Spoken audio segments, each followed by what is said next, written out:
Now settle in and let me tell you about a hunger that started everything. There was once a man and a woman who lived in a small house, a quiet house, and for years they had wanted nothing more than a child. And at long last, a child was coming. But happiness, as you may have noticed, has a way of arriving tangled up with trouble. Behind their home stood a garden, lush and wild and beautiful, ringed by a high stone wall. And that garden belonged to a witch, a powerful woman, a woman who did not share. In that garden grew a plant called rampion, tender green leaves, cool and crisp. And the wife, heavy with child, looked upon it one day and felt a craving so fierce it nearly broke her. She could not eat. She could not sleep. She could only want. And her husband, who loved her more than he feared the witch, slipped over that wall in the dark. Once, then again.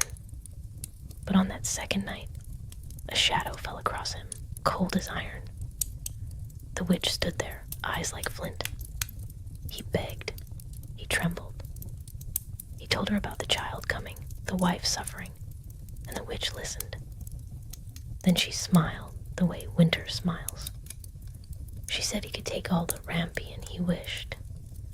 In return, she would take the baby when it came, and so a daughter was born into the world, and before her mother's arms could learn the shape of her, the witch came and carried her away.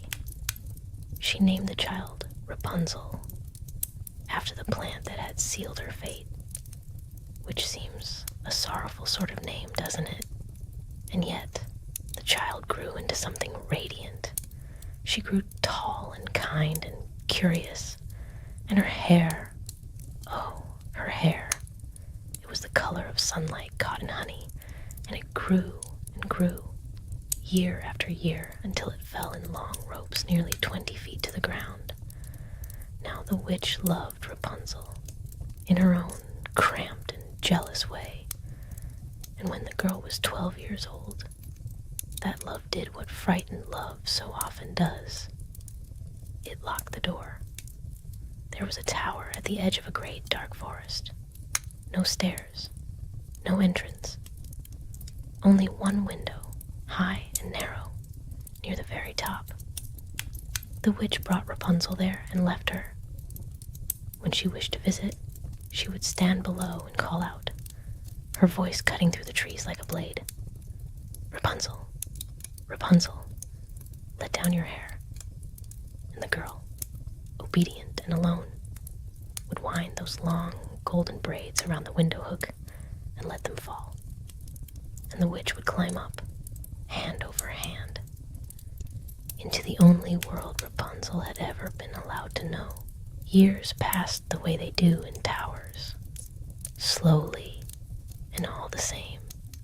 Rapunzel sang to fill the silence. Her voice rang out through the stones and drifted down through the branches of the forest below. And one afternoon, a young prince rode through that forest and heard something that stopped his horse where it stood. He sat very still, listening.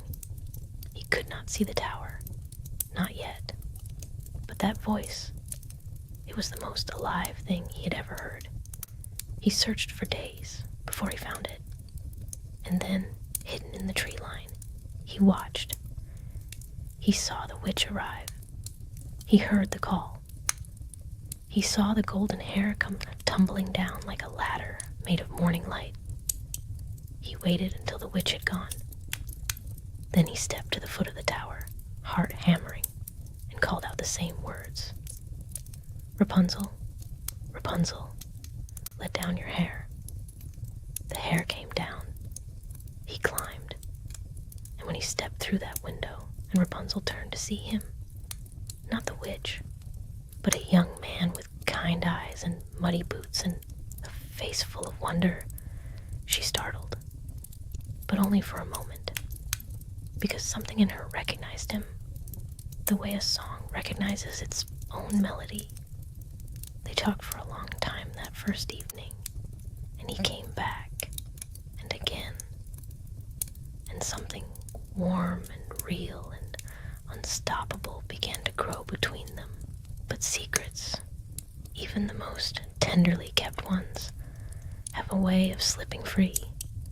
One careless afternoon, Rapunzel asked the witch, without thinking, the words tumbling out before she could catch them, why it was that the witch was so much heavier to pull up than the young prince. The silence that followed was the kind that swallows all the air in a room. The witch's face went still, then terrible. She seized those beautiful golden braids and wrapped them twice around her fist, and she cut them off with a pair of shears, clean and cold, just like that. 20 years of growing, gone. Then she took Rapunzel to a far wilderness, a gray and barren place, dry as a whisper, where nothing kind grew, and she left her there alone. And that evening, when the prince called up to the tower, the witch was waiting. She had tied the severed braids to the hook herself. He climbed, full of joy, and pulled himself through the window, and instead of the face he loved, he found her. Her eyes were fury. She told him Rapunzel was gone, gone forever, lost to him.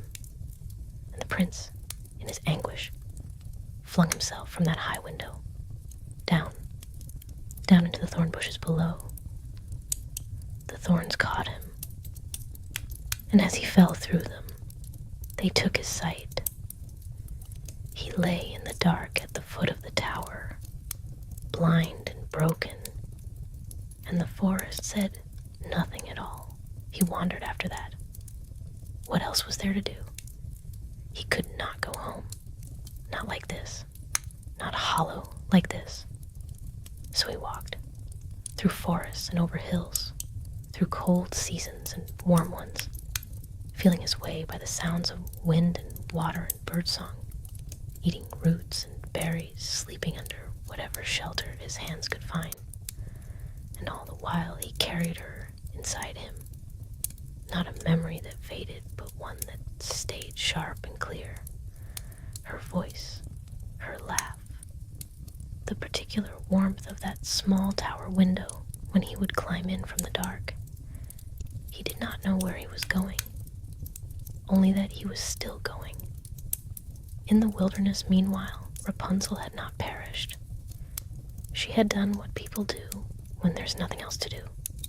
She had endured, and then, slowly, lived. She found water. She gathered food. She sheltered herself as best she could. And in time, she was no longer alone, for the love she and the prince had carried between them had taken root in her, and she had borne twins, a boy and a girl, born into that dry and lonely place. She held them and sang to them the way she had once sung in her tower, and her voice went out across the empty land and asked no one in particular for something, a return, a reunion, a thread to follow home. And then one day, one ordinary, unremarkable day, the prince heard something in the distance, a voice, floating through the dry air, thin as smoke, but unmistakable. He stopped. He turned his head.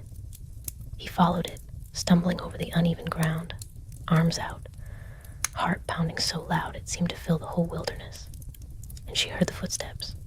She turned, and there he was, thinner, older, his eyes clouded and still, his face worn by years of wandering. She ran to him. She took his face in her hands. She wept. Now, and listen carefully here, because this is the truest part of the story. Her tears fell onto his eyes. 2 tears, warm as summer, bright as mercy. And something shifted. The darkness that had lived there so long began to thin.